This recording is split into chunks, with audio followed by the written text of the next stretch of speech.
Sir, MLA का mood बहुत खराब है। अब क्या हुआ? आज फिर कोई पागल मिल गया क्या? ऐसा ही कुछ समझ लीजिए। बच के रहिएगा सर।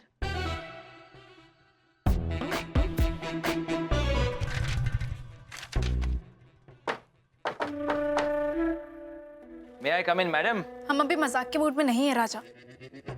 गिफ्ट तो वो लड़की ले गई, अब मैं रानी का मूड कैसे ठीक करूं?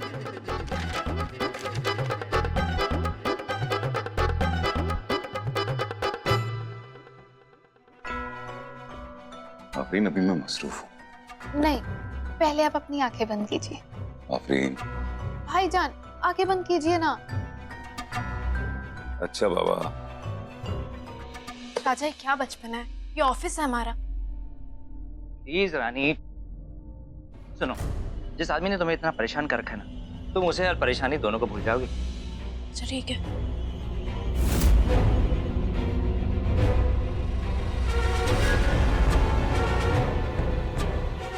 अब आंखें खोलिए। वाह,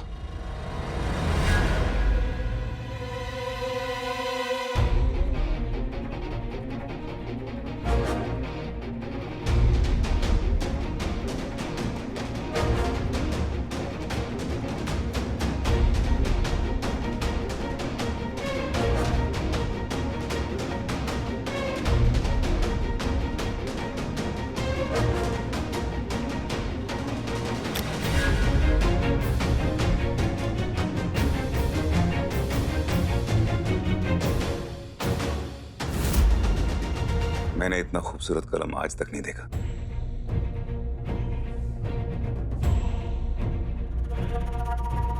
ऐसा लगता है जैसे मेरे लिए ही बना हो। शुक्रिया छोटी। हमने आज तक इतना अच्छा इत्र इस्तेमाल नहीं किया। ऐसा लगता है हमारे लिए ही बना है। काश हम उससे मिल पाते जिसने इतनी खूबसूरत खुशबू बनाई। कहाँ से लिया? ये तो राज का राज है। वैसे इत्र बनाने वाले की इतनी तारीफ और इत्र लाने वाले की कोई कदर ही नहीं। Thank you. अपने पति को थैंक यू ऐसे नहीं बोलते। तो कैसे कहते हैं? ये ऑफिस है हमारा राजा।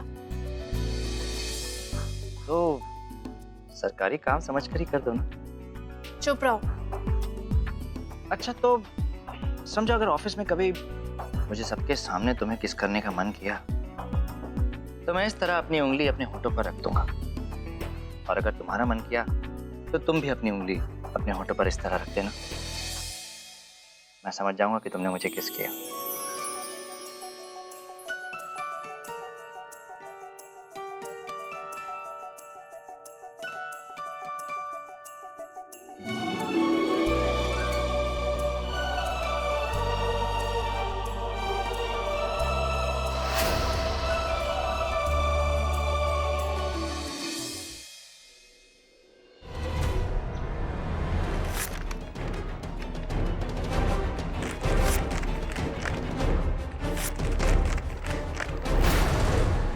ऐसा नहीं हो सकता। महाराज काल सिर्फ कानून के मुजरिम नहीं, औरतों पर जुल्म करने वाले पापी हैं। उन्होंने जो मेरी माँ, मेरी पत्नी और दादू के साथ किया है, उसे कोई कागज का टुकड़ा माफ नहीं कर सकता। मैं इस फैसले को नहीं मानता। आपके इस कागज को फाड़ने से कोर्ट का फैसला तो नहीं बदल सकता कुंवर जी। जज साहब ने बहुत से पुराने कैदियों को इंसानियत और अच्छे बर्ताव के चलते माफी देने का फैसला किया है। उस लिस्ट में महाराज काल का भी नाम है। उन्हें बहुत जल्द रिहा कर दिया जाएगा।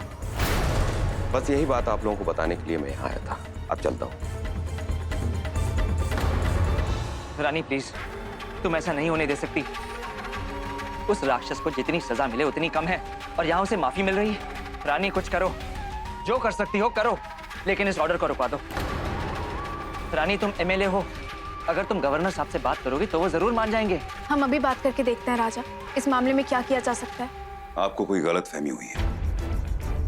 अब्बू ने आप पर भरोसा करके अपनी जिंदगी में तो आपको जगह दे दी, लेकिन आपकी नीयत देखकर अपनी वसीयत में कोई जगह नहीं दी। इसलिए उनकी जमीन जायदाद के हर फैसले का कानूनन हक हमारा है।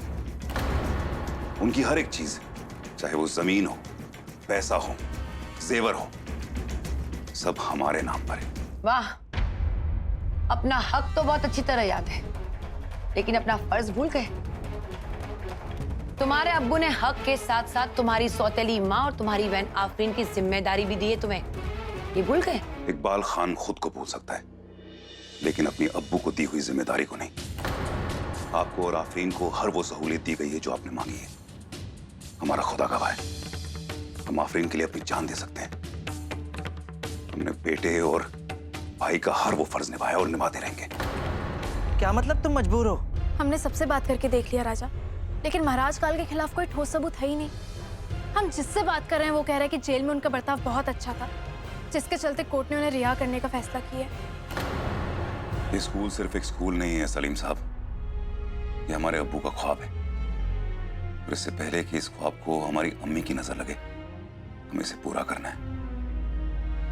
स्कूल बनवाने की अर्जी पर हमें मोहर लगवानी है। और सलीम साहब, उसके लिए हमें चाहे कुछ भी हो जाए, आज एमएलए साहिबा से मिलना ही होगा। अरे ढोंग कर रहे हैं वो, और ये बात तुम भी अच्छी तरह जानती हो और मैं भी। और तुम ये भी जानती हो कि जख्मी शेर जब पिंजरे से बाहर आता है तो आदमखोर बन जाता है। अगर महाराज काल ने बाहर आकर फिर से तुम्हें, माँ या दादू को नुकसान पहुंचाने की कोशिश की तो इसका जिम्मेदार कानून होगा। कानून भी लापरवाही कर रहा है रानी, और तुम भी। हम लापरवाही नहीं कर रहे हैं राजा, हम सिर्फ एक एमएलए हैं और कानून की रक्षा करना हमारा धर्म है। हम कानून तो नहीं तोड़ सकते ना।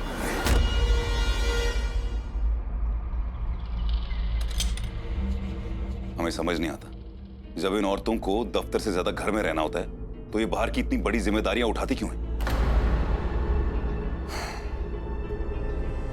घर पे फोन करना पड़ेगा।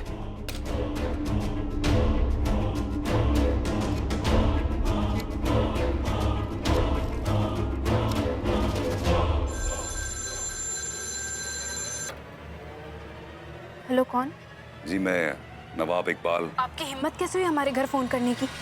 यकीन मानिए, हमें आपसे बात करने का कोई शौक नहीं है, ये तो हमारी मजबूरी है, वरना आपका नंबर डायल करने से पहले हम अपने हाथ काट लेते। अगर इतनी ही परेशानी थी तो फोन करना ही नहीं था। हमारे निजी मामले में दखल देने की आपको। आपके निजी मामले में दखल देना ना ही हमारा अंदाज है और ना ही तहसीब। ये तो हमारा काम आपकी कुर्सी के साथ है जिस पर आजकल आप बैठी हुई हैं। तो हमारे दफ्तर में फोन करके सचिव से मिलने का वक्त तय कर लीजिए, वो आपको इस हफ्ते में कोई वक्त बता देंगे। हमें आपसे आज ही मिलना है। आपकी हिम्मत कैसे हुई हमसे ऐसे बात करने की? हम पे किसी का हुक्म नहीं चलता है, चाहे वो नवाब हो या राजा। हेलो,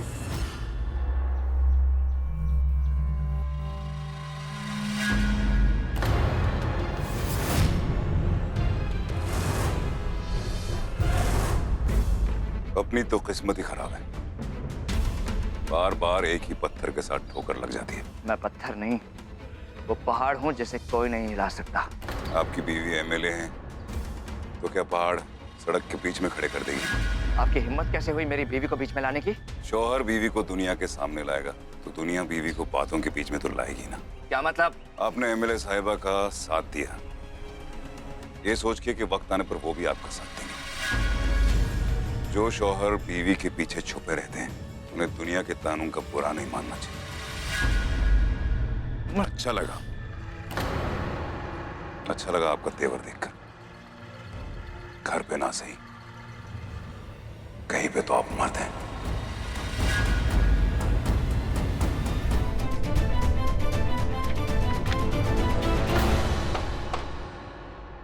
क्या हम अंदर आ सकते हैं? कोई कानून अपने एमएलए को यह ताकत नहीं देता कि वो अपने शौहर के गुनाह छुपा सके। अगर आप चाहती हैं कि हम खामोश रहें तो हमारे इन कागजात पर दस्तखत करके हमारे इस प्रोजेक्ट को मंजूरी दे दीजिए, वरना बैठे रहिए यहाँ पे और 30 मिनट के अंदर हमारा आदमी अखबार वालों के पास जाकर आपके शौहर की सारी हकीकत उन्हें बता देगा।